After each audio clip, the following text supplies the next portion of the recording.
राम राम राम हरे हरे, हरे कृष्ण कृष्ण कृष्ण हरे हरे. पुंडलीकवरदा हरी विठ्ठल श्री ज्ञानदेव तुकाराम. पंढरीनाथ भगवान की जय. माऊली ज्ञानेश्वर महाराज की जय. जगद्गुरु तुकाराम महाराज की जय. ओम श्री परमात्मने नमः. अथ द्वितीयोऽध्यायः. संजय उवाच तथा कृपयाविष्टमश्रुपूर्णाकुलेक्षणं विषीदन्तमिदं वाक्यमुवाच मधुसूदनः. नमामि सद्गुरुं शान्तं सच्चिदानन्दविग्रहं पूर्णब्रह्मपरानन्दमीशमालन्दिवल्लभम्. नमो सद्गुरु तुकया ज्ञानदीपा, नमो सद्गुरु सच्चिदानंदरूपा, नमो सद्गुरु भक्तकल्याणमूर्ती, नमो सद्गुरु भास्करा पूर्णकीर्ती. अखंडमंडलाकारं व्याप्तमेन चराचरं तत्पदं दर्शितं येन तस्मै श्रीगुरवे नमः. जयांचे केलिया स्मरण होय सकळ विद्यांचे अधिकरण. तेची वंदू श्रीचरण श्री गुरूंचे ते नमस्कारोनी आता. संजय उवाच तथा कृपयाविष्टमश्रुपूर्णाकुलेक्षणं विषीदन्तमिदं वाक्यमुवाच मधुसूदनः. ग्रंथराज ज्ञानेश्वरीच्या दुसऱ्या अध्यायाचं चिंतन आपण आरंभलेलं आहे. आज आरंभ करत आहोत. पहिल्या अध्यायाचं चिंतन आपलं झालेलं आहे आणि आज हा दुसरा अध्याय आपण आरंभलेला आहे. या दुसऱ्या अध्यायातील हा पहिलाच श्लोक आहे. संजयाच्या बोलण्यानं या अध्यायाची सुरुवात झालेली आहे, अध्यायाचा आरंभ झालेला आहे. या श्लोकाचा अन्वय आणि अर्थ एकदा आपण पाहूया. संजय उवाच. संजय म्हणाला तथा कृपया आविष्टम अश्रुपूर्णाकुलेक्षणं विषीदन्तं तं मधुसूदनः इदं वाक्यम उवाच. त्याचा अर्थ असा होतो, संजय उवाच म्हणजे संजय म्हणाला, तथा कृपया आविष्टम. तथा म्हणजे याप्रमाणे म्हणजे या पहिल्या अध्यायामध्ये सांगितलेला जो भाग आहे त्याप्रमाणे कृपया आविष्टम कारुण्यानं व्यापल्या गेलेला, पुन्हा अश्रुपूर्णाकुलेक्षणम अश्रूंनी डोळे ज्याचे पूर्णपणे दाटलेले आहेत. विषीदंतम जो खिन्न झालेला आहे, खेद करतो आहे, विषाद करतो आहे, अशा त्या तम म्हणजे त्याला म्हणजे अर्जुनाला. मधुसूदनः म्हणजे भगवान श्रीकृष्ण इदम वाक्यम उवाच असे वाक्य बोलले. कसे बोलले ते पुढे आता दोन श्लोक आलेले आहेत, दुसरा आणि तिसरा. मधुसूदनः इदम वाक्यम उवाच. मधुसूदन असलेले भगवान श्रीकृष्ण इदम वाक्यम उवाच असे वाक्य बोलले. कोणाला बोलले? तम त्याला बोलले. त्याला म्हणजे अर्जुनाला. कसा आहे तो अर्जुन? तो कृपया आविष्टम एक, अश्रुपूर्णाकुलेक्षणम दोन आणि विषीदंतम तीन गोष्टी सांगितल्या त्याच्याबद्दल. त्या अर्जुनाला भगवान मधुसूदन भगवान श्रीकृष्ण असे वाक्य बोलले. पण त्या अर्जुनाला म्हणजे कशा अर्जुनाला? जो कृपया आविष्टम म्हणजे करुणेने व्यापलेला आहे, पुन्हा अश्रुपूर्णाकुलेक्षणम ज्याचे डोळे अश्रूंनी भरलेले आहेत, आणि विषीदंतम विषाद करीत असलेला तो अर्जुन, त्या अर्जुनाला भगवान मधुसूदन म्हणजे भगवान श्रीकृष्ण असे वाक्य बोलले. मधुसूदन म्हटलेलं आहे देवाला. मधुसूदन म्हणजे मधु नावाच्या राक्षसाचा संहार करणारा भगवान श्रीकृष्ण, त्याला मधुसूदन असं म्हणतात. भगवान शंकराचार्यांनी याच्यावर भाष्य करत असताना मधुसूदन शब्दाचा अर्थ सांगत असताना मधु म्हणजे अहंकार आणि त्याचा निराश आत्मज्ञानाच्या योगाने तो भगवंत करतो, म्हणून तो कोण आहे? मधुसूदन आहे.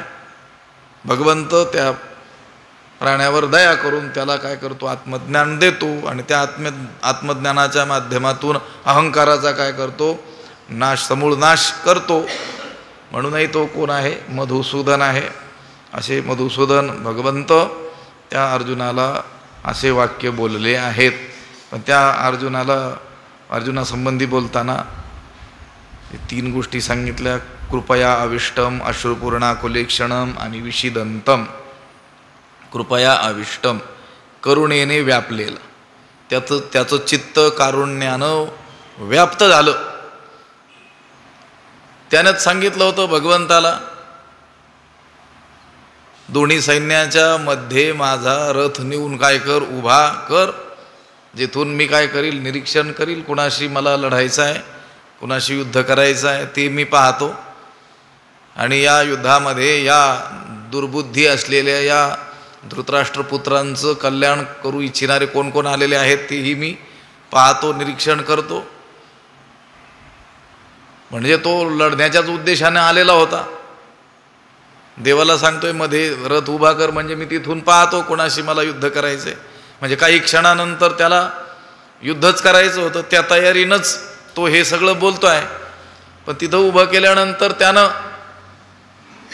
आपल्या पक्षाकडे पाहत असताना हे आपले लोक आणि पुढच्या पक्षाकडे पाहत असताना हे शत्रू लोक असं न पाहता दोन्हीकडे पाहत असताना हे माझे स्वजन आहेत या दृष्टीनं त्यानं पाहिलं. आणि त्याच्या मनामध्ये, अंतःकरणामध्ये दया निर्माण झाली. आता दया निर्माण होणं ही तर चांगली गोष्ट आहे, पण नको तिथं निर्माण झाली. क्षत्रियाला युद्धप्रसंगी दया निर्माण होणं हे काही उचित मानल्या जात नाही, हा दोष आहे.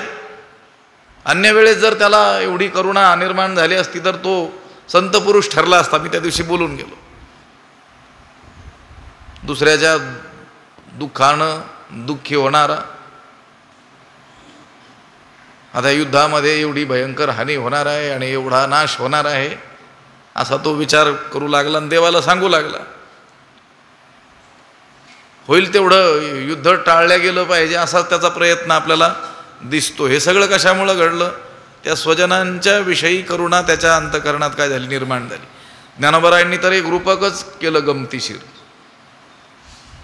जशी एखादी कुलवान स्त्री, गृहकार्यदक्ष स्त्री, तेजस्वी स्त्री, गुणवान स्त्री, तिच्या पतीनं जर दुसरी स्त्री पत्नी म्हणून आणली तर ती अंगच्या तेजस्वीपणामुळं तिला वाटतं यानं माझा अपमान केला आणि ती काय होते? निघून जाते.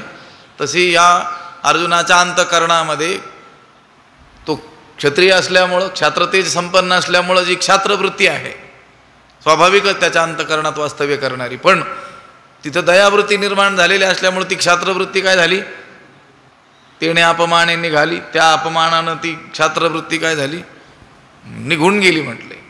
गलित गात्र झाला. गांडीवम स्रंसते हस्तात त्वक्चैव परिदह्यते न च शक्नोम्यवस्थातुम भ्रमती वचे मे मनः. ते धनुष्य देखील धरायला तो समर्थ राहिला नाही. ते न धरतची निष्ठले. ते चांगल्या रीतीनं न धरता आल्यामुळं ते हातातून गळून केव्हा पडलं काही त्यालाही कळालं नाही. त्याचं अंग थरथर कापू लागलं, रोमांच आले. त्वक्चैव परिदह्यते, त्याच्या सर्व अंगाचा दाह होऊ लागला. भ्रमती वचे मे मनः, माझं ब्रह्मन भ्रमिष्ठासारखं झालं आहे असं तोच सांगतोय. असं सगळं जे घडलं विपरीतच घडलं. तिथं उडी घातली, खाला रथ होऊन या रथाच्या खाली उडी मारली आणि युद्ध न करण्याचा निर्णय देवाला त्यानं सांगून टाकला. काही झालं तरी मी युद्ध करणार नाही. हे मला मारायला प्रवृत्त झाले तरी मी युद्ध करणार नाही, मी शस्त्र उचलणार नाही. असं हे सगळं घडलं. ह्या करुणावृत्ती त्याच्या अंतःकरणामध्ये निर्माण झाली, त्यामुळं घडलं. पुन्हा न धरत न आवरणारे अश्रुपात त्याच्या डोळ्याला आले. आवरेच ना, रडू लागला, खेद करू लागला. असा तो जो अर्जुन आहे स्वकर्तव्य परांगमुख होऊ पाहतो आहे. त्याचं आता तिथं येऊन ठेपलेलं जे कर्तव्य आहे, आद्य कर्तव्य काय, युद्ध करणं, ते कर्तव्य तो टाळू पाहतोय. काहीतरी कारण, आणि त्याला देखील शास्त्राधार. लक्षात आलं का? ही अकर्मण्यता ज्यांच्यामध्ये आहे ना, ती लोक सुद्धा आपल्या कर्म न करण्याला देखील शास्त्राधार सांगत असतात. लक्षात आलं? म्हणजे आम्ही ही जी कर्म टाळतो आहोत, याला शास्त्रात काय आहे, आधार आहे. हा अर्जुन देखील देवाला शास्त्राधार सांगतोय. शास्त्रात सांगितलंय, इति अनुशुश्रुम, असं आम्ही ऐकत आलेलो आहोत. पतंती पितरो हेशाम लुप्तपिंडोदक क्रिया, हा हे वर्णसंकर इत्यादी दोष कुळामध्ये घडले. उदक क्रिया, पिंडक्रिया लुप्त झाल्या की मग पितर काय करीती, कैसेनी स्वर्गी वसती, ते सुद्धा त्या कुळाजवळ नरकात येऊन पडतात. नरकी नियतम वासो भवती इत्यनुशुश्रुम. आणि अनियत काळ, अनिश्चित काळ त्या सर्व कुळाला त्या नरकामध्ये वास्तव्य करावं लागतं, असं आम्ही ऐकत आलो आहोत. कुठं ऐकलं? शास्त्रात ऐकलेलं आहे. म्हणजे मी जे युद्ध टाळू पाहतो आहे, याला शास्त्रात काय आहे, आधार आहे, असा आधार सांगू पाहतोय. असा तो जो अर्जुन आहे, त्याला पुन्हा कर्मप्रवृत्त करण्याकरिता भगवंत हे असे वाक्य बोलले. असं संजय सांगतो आहे. कुणाला? धृतराष्ट्राला सांगतो आहे की ज्याचं चित्त करुणेनं व्यापलेलं आहे, ज्याचे डोळे अश्रूंनी भरलेले आहेत, जो व्याकुळ झालेला आहे, पुन्हा विषिदंतम विषाद करतो आहे, असा तो जो अर्जुन, त्या अर्जुनाला मधुसूदन भगवान श्रीकृष्ण असे वाक्य बोलले. मग संजयो म्हणे राया ते, ऐके तो पार्थो तेथे, शोकाकुल रुदनाते करी तू असे. मग संजयो राया ते म्हणे. मग संजय राजा धृतराष्ट्राला म्हणाला, ऐके राजा, ऐक, हे धृतराष्ट्रा ऐक. तेथे तो शोकाकुळ पार्थ रुदनाते करीतोसे. त्या ठिकाणी, त्या युद्धप्रसंगी तो पार्थ म्हणजे तो अर्जुन शोकाकुल रुदनाते करीतो असे, शोकग्रस्त होऊन रडू लागलेला आहे. असं कोण सांगतंय? संजय सांगतोय. कुणाला? धृतराष्ट्राला सांगतोय. काय म्हणतोय? ऐके राजा, ऐक. संजय धृतराष्ट्राला म्हणतो आहे, राजा ऐक, ऐक. तो अर्जुन त्या युद्धप्रसंगी शोकग्रस्त होऊन रडू लागलेला आहे. मग संजय म्हणे राया ते, ऐके तो पार्थो तेथे, शोकाकुल रुदनाते करीतो असे. मग म्हणजे कधी? नंतर. नंतर म्हणजे कधी? त्या अर्जुनानं रथावरून खाली उडी घेतली, धनुष्यबाण टाकून दिले, विसृज्य सशरैन चापम शोक संविघ्न मानसः.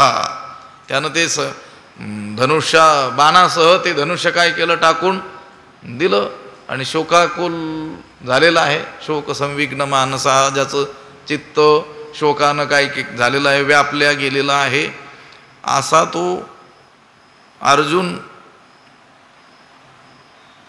त्याची, त्या अर्जुनाची अशी अवस्था झालेली आहे. हे असं त्या संजयानं सगळं पाहिलंय आणि धृतराष्ट्राला सांगतो आहे. पण आता पुढे, मग संजय म्हणे राया ते, मग तो संजय राजा धृतराष्ट्राला म्हणाला, राजा ऐक, तो अर्जुन त्या युद्धप्रसंगी शोकग्रस्त होऊन रडू लागलेला आहे. आता हा अर्जुन, त्याच्या हृदयाचं वर्णन केलंय की नाही? अतिशय कठोर असं त्याचं काय आहे हृदय, जे वज्रापासून कठीण आहे, दुर्धर, अति दारुण, 3 विशेषणं त्याच्या हृदयाला दिलेली आहेत की नाही? पण तो देखील त्या करुणेनं, दयेनं काय झाला? व्यापल्या गेला. अतिशय कठोर हृदय असलेला, पुन्हा दुर्धर, ज्याचं हृदय आकर्षून घेणं हे कुणालाही जमलेलं नाही, असा तो अर्जुन. अति दारुण, शत्रूला मारण्याच्या संबंधात तर त्याचं हृदय अति दारुण, अतिशय भयंकर असं आहे. पण असा तो अर्जुन सुद्धा काय होऊ लागला, रडू लागला. कशामुळं? शोकग्रस्त झाल्यामुळं. शोक झाला त्याला आणि त्या शोकानं तो आकुल, शोकानं व्यापला गेला, शोकाने ग्रस्त झाला आणि रडू लागला. ते कुळ देखोनी समस्त स्नेह उपनले, अद्भुत तेणे द्रवले असे चित्त कवणे परी. ते समस्त कुळ देखोनी त्या रणांगणावर, समस्त कुळ देखोनी सर्व स्वजनांचा समुदाय पाहून अद्भुत स्नेह उपनले. त्याच्या चित्तात स्नेह म्हणजे प्रेम निर्माण झालं. पण कसं? अद्भुत विलक्षण प्रेम निर्माण झालं. तेने चित्त कवणेपरी द्रवले असे, त्यामुळं त्याचं चित्त द्रवलं होतं. ते कशासारखं द्रवलं होतं? कवणेपरी. कशा प्रकारे ते द्रवलं होतं? पुढे उदाहरण सांगणार आहेत ज्ञानोबा. तेने चित्त द्रवले असे कवणेपरी असा अनुभव होईल त्याचा. त्यामुळं त्याचं चित्त द्रवलं होतं. कशासारखं? पुढे उदाहरण दिलेलं आहे. ते समस्त कुळ देखोनी. त्यानं त्या रणांगणावर, मी आत्ता मगाशी वाक्य बोललो त्याप्रमाणे, आपल्या पक्षाकडे पाहत असताना हे आपले लोक आणि प्रतिपक्षाकडे पाहत असताना हे शत्रू, अशा दृष्टीनं न पाहता दोन्हीकडे पाहत असताना त्याला स्वजनच स्वजन दिसू लागले. याही पक्षामध्ये आणि त्याही पक्षामध्ये ते समस्त कुळ देखोनी. आणि त्या सर्व स्वजनांचा त्यानं समुदाय पाहिला आणि त्यानं विचार केला की आता काय होईल? काही क्षणात युद्ध होईल. हे सर्व लोक एकमेकांवरती काय करतील? हल्ला करतील, हमला करतील, एकमेकांना मारायला काय होतील? प्रवृत्त होतील, एकमेकांना मारतील आणि सर्व कुळाचाच आपला काय होऊन जाईल? नाश होऊन जाईल. आणि ज्यांच्याकरिता आम्ही युद्ध करावं, देशोदेशीच्या राजांना जिंकावं, राज्य प्राप्त करावेत, संपत्ती वैभव प्राप्त करावं, तेच सगळे इथं प्राणाचा आणि धनाचा त्याग करून या ठिकाणी काय आहेत? उभे आहेत. असा सगळा त्यानं विचार त्या क्षणामध्ये केला. आणि मग तो शोकाकुळ झालेला आहे. त्यानं ते समस्त कुळ पाहिलं आणि अद्भुत स्नेह उपनले. त्याच्या चित्तात एक विलक्षण प्रेम निर्माण झालं आणि त्याच्या चित्तामध्ये ते अद्भुत स्नेह, अद्भुत प्रेम, विलक्षण प्रेम निर्माण झालं. त्यामुळं त्याचं चित्त द्रवल्या गेलं. कशासारखं द्रवल्या गेलं असं म्हणाल तर पुढे काय केलेले आहेत? उदाहरणं दिलेले आहेत. आता स्नेह म्हणजे प्रेम म्हणा, कृपा म्हणा, दया म्हणा, आसक्ती म्हणा, मोह म्हणा. संसारातील जे प्रेम असतं त्याला काय म्हणतात? मोह म्हणतात. कारण हे प्रेम किंवा हा स्नेह गुंतवणारा असतो. अनेक वेळेस मनुष्य जो कर्मप्रवृत्त झालेला मनुष्य सुद्धा त्या कर्मापासून विन्मुख होतो. तो कशामुळं होतो? या कौटुंबिक स्नेहामुळं, या मोहामुळंच होत असतो. चांगला एखादं कार्य करायला प्रवृत्त झाला, त्याचं कर्तव्य कर्म करायला प्रवृत्त झाला की काय होतो? ते स्वजनांचा मोह आडवा येतो आणि त्या कर्तव्यापासून काय होऊन जातो? तो च्युत होऊन जातो. अनेक वेळेस काही आत्मकल्याणाची साधनं करायला प्रवृत्त होतो, पुन्हा मध्ये त्या स्वजनांचा काय होतो? मोह आडवा येतो आणि त्या आत्मकल्याणापासूनही माणूस वंचितच राहतो. अनेक वेळेस असं घडत असतं. गुंतलो या संसारे कैसा झालोसे अंध, मी माझे वाढवूनी माया तृष्णेचा बाध, स्वहित न दिसेची केला आपुला वध, लागले काळपाठी सवे काम हे क्रोध. असंच बहुधा घडताना आपल्याला दिसतं. या संसारामध्ये, या स्वजनांच्या मोहामध्ये गुंतून मनुष्य आपल्या स्वहिताला देखील काय होतो? पारखा होतो. स्वहित न दिसेची केला आपुला वध, आपलाच आपण नाश मनुष्य करतो. अगदी त्याच पद्धतीनं चांगल्या रीतीनं युद्धप्रवृत्त झालेला, कर्तव्य प्रवृत्त झालेला हा अर्जुन देखील स्वजनांना तिथं पाहिलं. त्यांच्या प्रती त्याच्या अंतःकरणामध्ये विलक्षण असं काय झालं? प्रेम निर्माण झालं आणि त्याचं चित्त द्रवल्या गेलं. कवणेपरी कशा रीतीनं त्याचं ते चित्त द्रवल्या गेलं, एवढं त्याचं चित्त जे कठोर म्हणून सांगितलेलं आहे, दुर्धर अति दारुण, महाभयंकर अति कठीण असं सांगितलेलं त्याचं चित्तसुद्धा काय झालं, द्रवल्या गेलं. कशा प्रकारे, जैसे लवण जळे झळंबले ना तरी अभ्रवाते हाले, तैसे सधीर परिविरमले हृदय तयाचे. जैसे जळे लवण झळंबले, ज्याप्रमाणे जळे म्हणजे पाण्यामध्ये किंवा पाण्याने, लवण झळंबले मीठ काय झालं, विरघळत पाण्यामध्ये मीठ ज्याप्रमाणे विरघळून जावं, ना तरी किंवा अभ्र वाते हाले, वाते अभ्र हाले त्या वाऱ्यानं ढग चाळावेत, तैसे तयाचे हृदय कसं सधीर, तैसे तयाचे सधीर हृदय परी विरमले, तसं त्याचं हृदय कसं आहे, सधीर धैर्यवान आहे, धैर्ययुक्त आहे, पण काय झालं, विरघळून गेलं, पार विरघळून गेलं. त्या अर्जुनाचं हृदय धैर्ययुक्त आहे, पण ते काय झालं, विरघळलं. लक्षात आलं का? कशा प्रकारे विरघळलं तर त्यांनी सांगितलं, 2 उदाहरणं एका या ओवीमध्ये दिलेले आहेत. जैसे जळे लवण झळंबले, ज्याप्रमाणे पाण्याने मीठ विरघळावं. आता मीठ विरघळायला पाण्यामध्ये टाकल्यानंतर फार काय काळ लागतो का, काही कष्ट पडतात का त्या पाण्याला? त्या पाण्याचा आश्रय त्या मिठाने केला रे केला, संपर्क आला रे आला की ते मीठ काय होतं, विरघळून जातं आणि पूर्णपणे विरघळून जातो. काही अवशेष त्याचा शिल्लक राहतो का? तिथं पाहायला तरी शिल्लक राहतं का? हे मीठ होतं आणि हे पाण्यामध्ये याचा बराचसा भाग विरघळल्या गेला, मिसळला गेला नाही, पूर्णपणे विरघळून जातं मीठ. कुठं? पाण्यामध्ये. जैसे लवण जळे झळंब, जैसे जळे लवण झळंबले, ज्याप्रमाणे पाण्याने मीठ विरघळावं. आता ते मीठ कसं आहे, घनीभूत आहे आणि कठीण आहे. कोणतं मीठ? आपण जे बाजारातून पूर्वी आणायचो मीठ, आता तर ते काय येतं आहे, पावडर रूपामध्ये आपल्या समोर येतं. पण ते खरं जे मीठ असतं ते कसं असतं, खडेच असतात की नाही मिठाचे, कठीणच असतं की नाही, ते कठीण असतं, घनीभूत असतं. पण पाण्याचा आणि त्याचा संबंध आला की ते विरघळायला लागतं. तुका म्हणे लवणकळी पडता जळी ते होय. पाण्यामध्ये ते मीठ पडलं की ते काय होतं, ते जळच होऊन जातं. जळा नव्हे सारिता निराळे, लवण मिळविता जळे. ते लवण मीठ त्या पाण्यामध्ये मिसळवलं की पुन्हा आपल्याला वेगळं काढायचं म्हटलं तरी वेगळं काढता येणं शक्य नसतं. अगदी त्याचप्रमाणे अर्जुन हा स्वभावता हृदयानं खंबीर आहे, परंतु स्वजन्म मोहानं तो काय झाला, नरमल्या गेला. लक्षात आलं का? अत्यंत काय म्हणायचं त्याला, अत्यंत गर्भगळीतच तो होऊन गेला.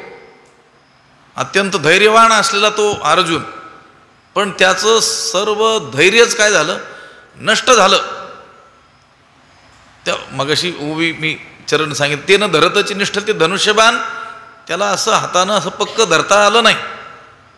एवढा त्याच्या शरीरावर त्या अंतःकरणातील त्या मोहाचा, दयेचा काय झाला, परिणाम झाला. जैसे लवण जळे झळंबले, ज्याप्रमाणे पाण्यानं मीठ विरघळावं, ना तरी अभ्र वाते हाले, ना तरी ज्ञानोबा म्हणतात किंवा वाते अभ्र हाले, वाऱ्याने मेघ हलावेत. आता हे जे मेघ आहेत, ढग आहेत, हे ह्या दिशेचे त्या दिशेला नेत असताना त्या वाऱ्याला काही कष्ट आहे का? वारा आला की ते मेघ काय होतात, या स्थानावरून दुसऱ्या स्थानावरती सहजच जातात, ढळतात, चलन पावतात. अगदी त्याचप्रमाणे सतैसे सधीर परिविरमले हृदय तयाचे, तसं त्याचं हृदय कसं आहे, सधीर, धैर्याने युक्त आहे, गंभीर आहे. हा जो अर्जुन आहे हा मोठा धैर्यवान पुरुष आहे. तो काही भित्रा आहे का? नाही. आता पुढे उभे येतील की नाही, तू शूरवृत्तीचा ठाव, क्षत्रिया माझी आव, तुझ्या लाठेपणाचा आव तीही लोक. तू शूरवृत्तीचा ठाव असं म्हटलेलं आहे. एवढा तो धैर्यवान आहे. आता ते प्रसंग आहे की नाही, साक्षात उर्वशी आपण होऊन त्याच्याकडे आले. असं असतानाही अर्जुनाचं चित्त यत्किंचितही विचलित झालेलं नाही आहे, इतका तो खंबीर आहे. पण आज मात्र त्या स्वजनांप्रती जी दया निर्माण झाली, जो स्नेह निर्माण झाला, त्यामुळं त्याचं हृदय मात्र द्रवल्या गेलं, कारण स्नेह मूलानी दुःखानी असं एक शास्त्रवचन आहे. पहा, दुःखाचं मूळ काय आहे? स्नेह. लोभ मूलानी पापानी, पापाचं मूळ काय आहे? लोभ आहे. व्याधयोरस मूल का, हा सगळ्या व्याधीचं रोगाचं मूळ काय आहे? रस. रसना अनावर होय तुका म्हणे टिंब टिंब वाहे. लक्षात आलं का? तुकोबराय म्हणतात सगळ्या रोगाचं मूळ रसना अनावर होणं हे आहे. समस्त पापाचं मूळ लोभ आहे आणि सगळ्या दुःखाचं मूळ स्नेह आहे. त्या दिवशी आमच्या श्री गुरु स्वामीजींनी एक वचन वेदातील उपनिषदातील सांगितलं होतं, प्रियम त्वाम रोत्स्यसी. ज्याला तुम्ही प्रिय मानलेलं आहे तीच गोष्ट तुम्हाला रडविल्याशिवाय राहत नाही. लक्षात आलं का? कोणती गोष्ट रडवते? जी गोष्ट माझ्या आनंदाला कारणीभूत आहे, जी आपल्याला प्रिय वाटते, ज्यांच्यावर आपलं अधिक काय असतं? प्रेम असतं, त्याच गोष्टी काय करत असतात? माणसाला रडवत असतात. कारण स्नेह मुलानी दुःखानी, समस्त दुःखांचं मूळ स्नेह आहे. आणि तोच स्नेह याच्या मनामध्ये उत्पन्न झाला. स्नेह उपनले अद्भुत, ते कुळ देखोनी समस्त स्नेह उपनले अद्भुत, आणि तेने द्रवले असे चित्त कवणे परी. कधीही न द्रवीभूत होणारं त्याचं चित्त मात्र काय झालं? द्रवल्या गेलं. कशा रीतीनं द्रवल्या गेलं? थोडं बहुत नाही. ते मीठ त्या पाण्यामध्ये टाकल्याबरोबर काही अंशात विरघळतं का? नाही, संपूर्ण विरघळून जातं. ते जे ढग आहेत, सोसाट्याचा वारा आला तर थोडे बहुत चलायमान होतात का? नाही. या दिशेचे त्या दिशेला काय होतात? निघून जातात. लोक म्हणतात चांगलं आभाळ आलं होतं, आता पाऊस पडला असता, पण न जाणं कुणीकडून वारं आलं मोठं आणि असलेला पाऊसच घेऊन गेलं. लक्षात आलं? अगदी त्या पाण्यानं भरलेले काळेकुट्ट ढग सुद्धा तो वारा काय करतो? ह्या दिशेचा त्या दिशेला घेऊन जातो. थोडा बहुत हलवत नाही त्या ढगांना, घेऊनच जातो. अगदी तैसे सधीर परिविरमले हृदय तयाचे. अगदी त्याचप्रमाणे धैर्ययुक्त गंभीर असं कठोर असलेलं त्याचं हृदय काय झालं? विरमलं. करुणेनं काय झालं? मऊ झालं. म्हणून कृपा कळीला दिसतसे अति कोमाईला, जैसा कर्दमी रूपला राजहंस म्हणून कृपा आकळीला. अशा प्रकारे तो स्नेहानं काय झाला?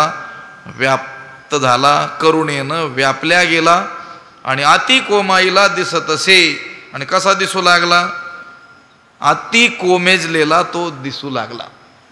कसा दिसत होता? अतिशय कोमेजलेला, अतिशय म्लान त्याचा चेहरा दिसू लागला. कसा दिसू लागला बरं? जैसा कर्दमी रूपला राजहंस, जैसा कर्दमी राजहंस रूपला. ज्याप्रमाणे चिखलात राजहंस ऋतावा, राजहंस पक्षी त्या चिखलामध्ये फसावा, ऋतावा, अगदी त्या प्रकारे हा अर्जुन. कसा अर्जुन? कृपा आकळीला, कृपेनं आकळल्या गेलेला, कारुण्यानं व्यापलेला हा अर्जुन दिसू लागला. कसा? अति कोमाईला दिसतसे, अतिशय कोमेजलेला दिसू लागला. उदाहरण दिलंय ज्ञानोबराय म्हणतात, जैसा कर्दमी रूपला राजहंस, हा राजहंस पक्षी ज्याप्रमाणे त्या चिखलामध्ये ऋतावा त्याप्रमाणे अगदी दीनहीन असा हा अर्जुन दिसू लागला. म्हणून कृपा आकळीला. कृपा म्हणजे कृपेनं, दयेनं, मोहानं तो आकाळल्या गेलेला तो अर्जुन अतिशय कोमेजलेला दिसू लागला. अतिशय तेजस्वी असलेला, क्षात्रतेज बलसंपन्न असलेला अर्जुन पण अतिशय म्लान असा दिसू लागला. कसा दिसू लागला? जैसा कर्दमी रूपला राजहंस, राजहंस पक्षी त्या चिखलामध्ये रुतल्यानंतर म्हणजे फसल्यानंतर जसा तो दिसावा त्याप्रमाणे. अहो, नेहमी तो मोत्याचा चारा खाणारा तो राजहंस, आकाशामध्ये स्वैर विहार करणारा राजहंस, त्या मानस सरोवरामध्ये विहरण करणारा तो राजहंस काय व्हावा? त्या एखाद्या त्या डबक्यामध्ये त्या नक्षत्राचं प्रतिबिंब त्यामध्ये त्या डबक्यामध्ये पडावं आणि त्याला काय व्हावा? असा भास व्हावा, भ्रम व्हावा की हे काय आहेत, रत्न आहेत, आणि त्या रत्नबुद्धीनं त्यानं त्या डबक्यामध्ये काय करावा, प्रवेश करावा. त्या रत्नांचा लोभ धरून त्यानं त्या पाण्यात काय करावं, उतरावं, आणि तिथं पाणी नसून काय असावा, नुसता चिखल असावा. आणि मग त्याची जशी किविलवाणी काय होते, स्थिती होते, अगदी त्याचप्रमाणे नेहमी असा एकदम माणूस काय म्हणतो, हा माणूस कसा आहे, वाघासारखा आहे, कुणालाही न भिणारा, कधी ज्याचं धैर्य कधी नष्ट होत नाही, असा तो तेजस्वी असलेला अर्जुन तो तशा रीतीनं दिसू लागला. म्हणून कृपा कळीला दिसत असे अति कोमाईला, जैसा कर्दमी रूपला राजहंस, जसा चिखलात रुतलेला राजहंस दिसावा, अगदी त्या पद्धतीनं तो कारुण्यानं व्यापलेला अर्जुन अतिशय कोमेजलेला दिसत होता. तयापरी तो पांडुकुमरू महामोहे अति जर्जरू, देखोनी श्री शारंगधरू काय बोले.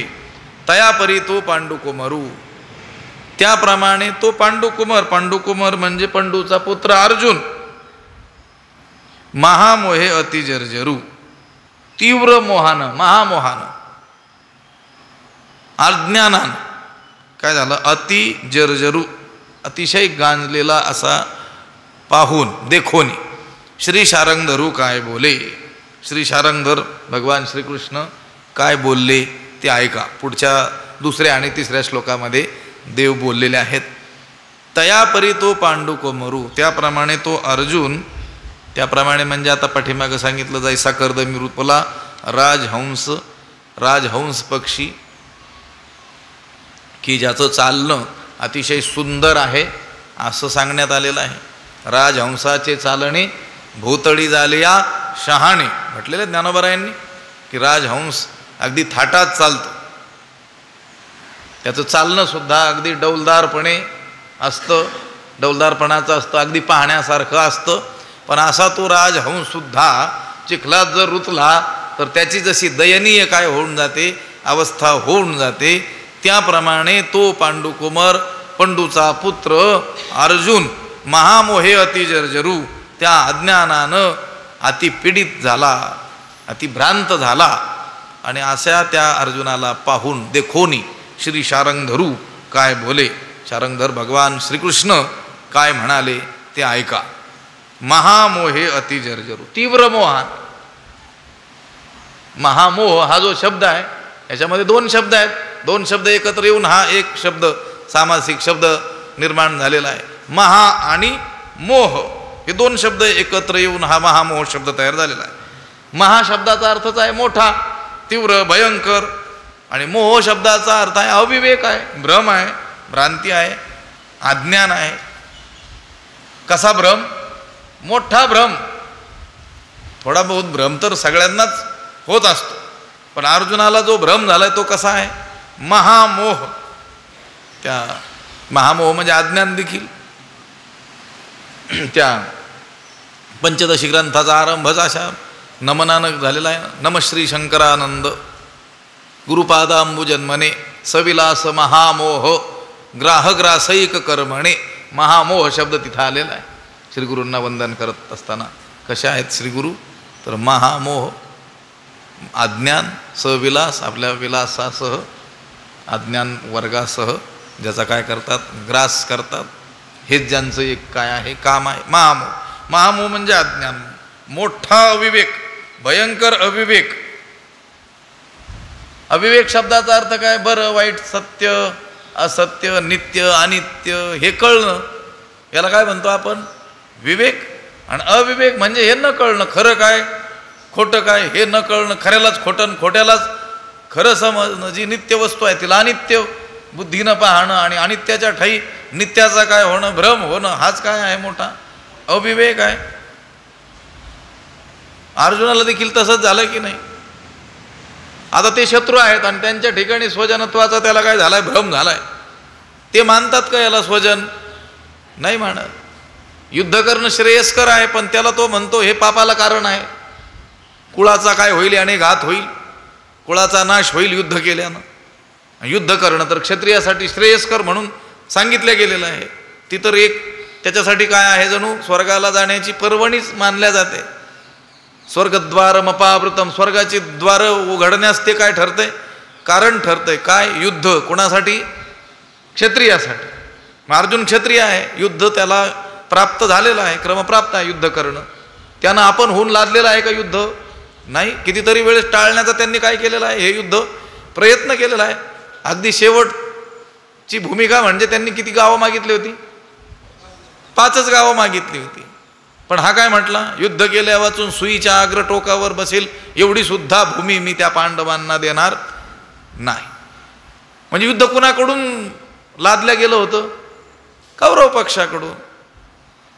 यानं काय आपण होऊन ते युद्ध व्हावं अशी इच्छा केलेली आहे का? नाही. त्याला ते प्राप्त झालेलं आहे आणि प्राप्त झालेलं युद्ध करणं हेच त्याचं काय आहे? कर्तव्य आहे. पण ते श्रेयस्कर असताना ते त्याला काय वाटू लागलं? हानिकारक वाटू लागलं. हे कशामुळं घडलं? या मोहामुळं घडलं. महामोह. आणि या महामोहानं तो काय झालेला आहे? जर्जर झालेला आहे. आणि अशा त्या महामोहानं ग्रासलेल्या त्या अर्जुनाला पाहून, अशा अवस्थेतल्या त्या अर्जुनाला पाहून, कारण महामोहानं जर्जर झालेला मनुष्य काय असा बलसंपन्न तेजस्वी असा दिसेल काय? नाही. ज्याला भ्रम झालेला आहे, भ्रांती ज्याला झालेली आहे, अज्ञान ज्याच्या अंतःकरणात आहे, तो मनुष्य जर्जरच दिसेल आपल्याला, दुःखीच दिसेल. ज्याच्या विचाराला कोणती दिशा नाही असाच तो आपल्याला दिसून येईल. अज्ञानी मनुष्य. त्याच्याकडे बुद्धी नसेल असं नाही, सामर्थ्य नसेल असंही नाही, पण त्याचा उपयोग कसा करावा हेच त्याला कळणार नाही. कशामुळं? त्या अज्ञानामुळं. आता हा अर्जुन क्षत्रिय आहे, मी बोलून गेलो, बलसंपन्न आहे, क्षात्रतेज संपन्न आहे, अनेक युद्धांचा त्याच्या पाठीशी काय आहे? अनुभव आहे, सगळ्या गोष्टी आहेत. पण एवढं असूनही तो काय झालाय? गर्भगळीत होऊन गेलाय की नाही? रडू लागलाय की नाही? न धरत अश्रुपात आले, न आवरणारे अश्रू त्याच्या डोळ्याला येऊ लागले. आणि ह्या चिखलात फसलेला तो राजहंस दिसावा तसा तो दिसू लागलाय म्हटले. त्याचं चित्र द्रवल्या गेलंय. अशा त्या अर्जुनाला पाहून शारंग धरू काय बोले, भगवान श्रीकृष्ण काय म्हणाले. पुढे 2 श्लोक आहेत. त्या 2 श्लोकामध्ये भगवंतानं त्याला उपदेश केलेला आहे.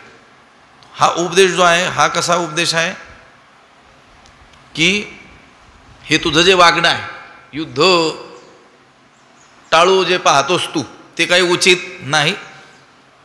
क्षत्रिय आहेस, क्षत्रियाला युद्ध करणंच उचित आहे. तू हे विपरीतच काहीतरी मनामध्ये आणलेलं आहेस. उठ आणि काय कर? युद्ध कर. अशा अर्थाचा उपदेश ह्या 2 श्लोकामध्ये करणार आहे. याच्यात काही तत्त्वज्ञान नाही सांगितलेलं. पण हे जे 2 श्लोक आहेत ना पुढचे, हे कोणत्याही परिस्थितीमध्ये आपल्याला उपयोगी पडू शकणारे काय आहेत? श्लोक आहेत. अत्यंत व्यावहारिक पातळीवर देखील त्यांचा काय होऊ शकतो? उपयोग होऊ शकतो. व्यावहारिक उपदेशच म्हणा त्याला हवं तर. कोणताही असा मनुष्य की जो आपलं कर्तव्य टाळू पाहतोय, कुणी एखादा विद्यार्थी जो निराश झालाय, हताश झालेला आहे, कुणीही मनुष्य, त्याला उभारी देण्याचं हे 2 श्लोक काम करतात. स्वामी विवेकानंदांच्या अतिशय आवडीचे असलेले हे 2 श्लोक आहेत. हे कुतस्तवा कश्मलमिदम आणि पुढचा क्लैब्यम मा स्मगम पार्थ. हे 2 श्लोक, हे 2 श्लोक चांगल्या रीतीनं जर समजून घेतले तर कोणताही माणूस कधीही निराश होऊ शकत नाही.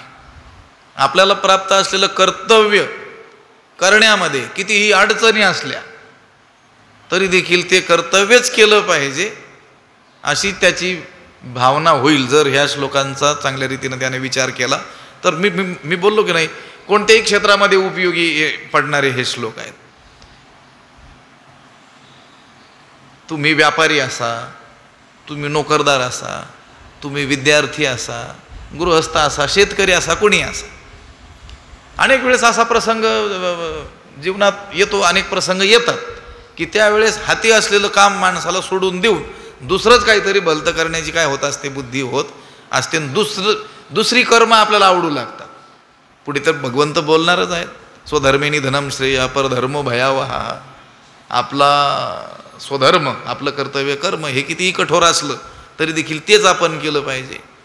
जे आपल्याला सांगितलेलंच नाही, आपल्या वाट्यालाच जे कर्म आलेलं नाही, जे दुसऱ्यानं करायचं आहे, जो परधर्म आहे, तो कितीही श्रेयस्कर आपल्याला वाटत असला तरी देखील तो न केलेलाच बरा. आता हा अर्जुन युद्ध सोडून भिक्षा मागता भली म्हणेल पुढं. काय म्हणतोय?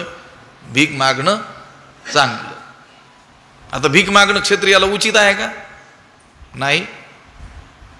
पण त्यानं तसंच त्याची समजूत करून घेतलेली आहे की यांना मारण्यापेक्षा, स्वजनांचा वध करण्यापेक्षा, गुरुजनांना मारण्यापेक्षा, गुरुद्रोह, मित्रद्रोह, कुळनाशाचं पातक, महान पातक करण्यापेक्षा युद्ध न करता आपलं भिक्षा मागून जीवन यात्रा आपली चालवलेली बरी.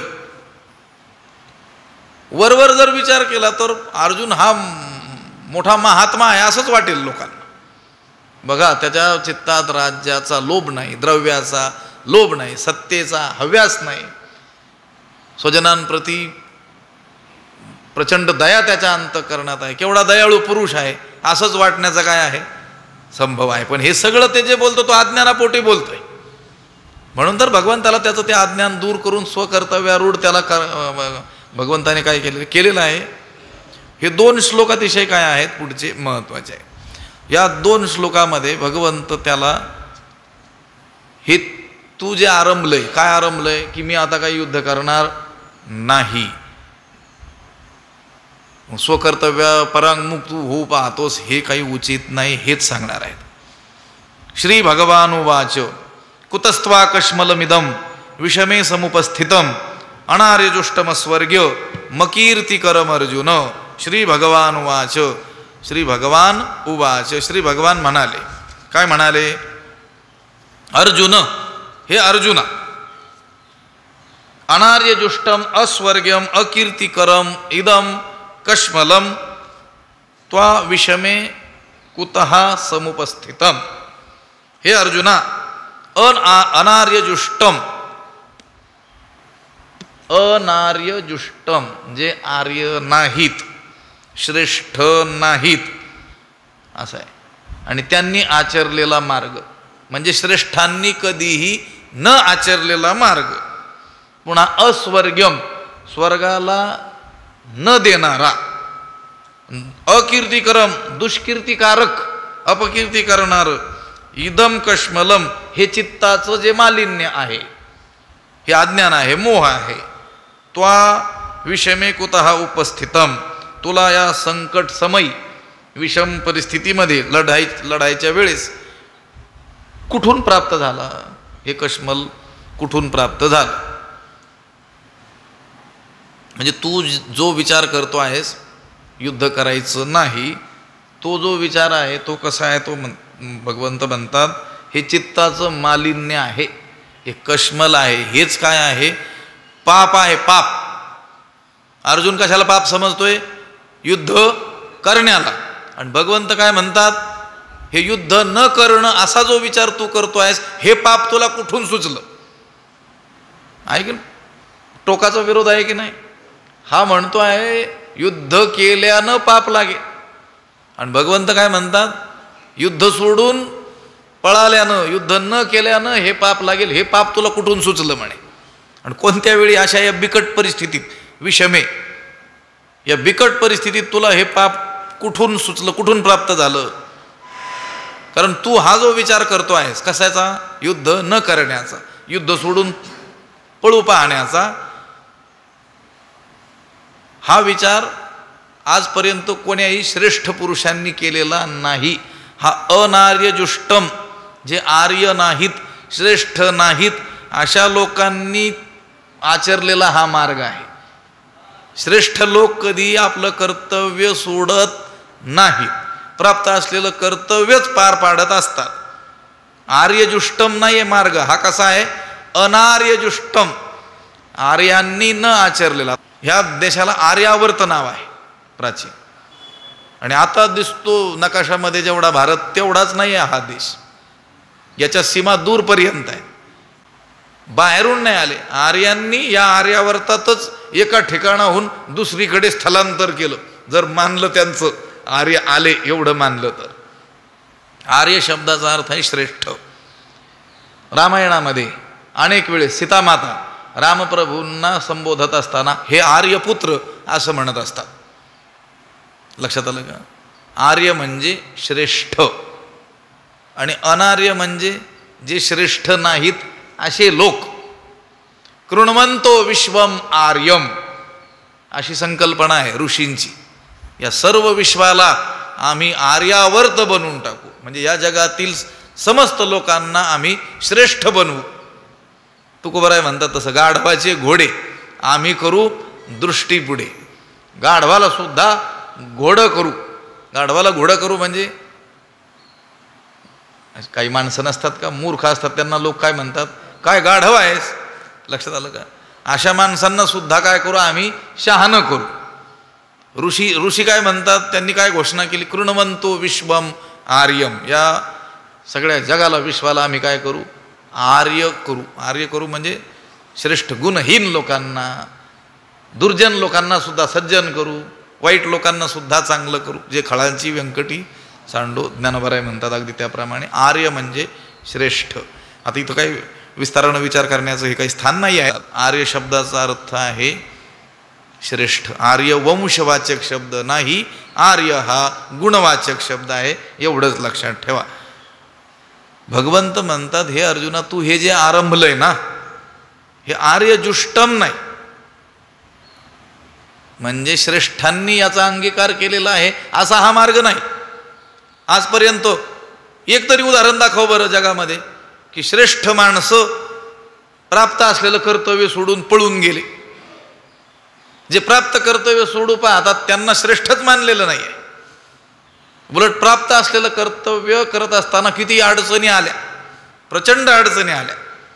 तर न्यायात पथ प्रविचलंती पदम न धीराहा, न्याय मार्गाने चालण्याचं व्रत घेतलेले धीर पुरुष त्या मार्गावरून तसूभर देखील ढळत नाहीत. कितीही बिकट परिस्थिती प्राप्त झाली तरी देखील त्यांना तर श्रेष्ठ म्हटलेलं आहे. आणि तू हे जे युद्ध टाळू पाहतोस हा मार्ग काही श्रेष्ठांनी आचरलेला नाही. उलट अनार्यजुष्टम, जे आर्य नाहीत अशा लोकांचा हा मार्ग आहे, श्रेष्ठांचा हा मार्ग नाही आहे. अनार्यजुष्टम. पुन्हा अस्वर्ग्यम, तुझ्या ह्या अशा वागण्याने स्वर्ग प्राप्त होणार नाही. हा स्वर्ग मिळून देणारा हा मार्ग नाही. उलट क्षत्रियानं काय करावं, प्राप्त असलेलं युद्ध करावं. हत्वा वा प्राप्स्यसी स्वर्गम जित्वा वा भोक्षसे महिम. जिंकलास तर या पृथ्वीचं राज्य भोगशील आणि युद्धात मेलास तर सरळ कुठे जाशील, स्वर्गाला जाशील. कधी युद्ध केलं आणि युद्धात मेला तर, आता युद्ध सोडून पळू पाहिल्यानंतर स्वर्गाला नाही जाणार. अस्वर्ग्यम, स्वर्ग्यम नाही, स्वर्गाला देणारा हा मार्ग नाही, स्वर्गाला न देणारा हा मार्ग आहे. आणि अकीर्तिकरम, बरं याने कीर्ती होईल का जगामध्ये तुझी,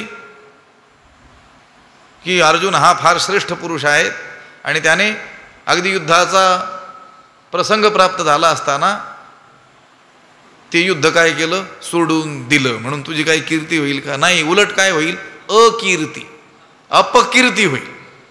हे अपकीर्तीला कारण आहे. तुझं हे जे वागणं आहे हे श्रेष्ठांनी न आचरलेलं, स्वर्गाला न देणारं आणि उलट अपकीर्ती करणारं हे तुझं वागणं आहे.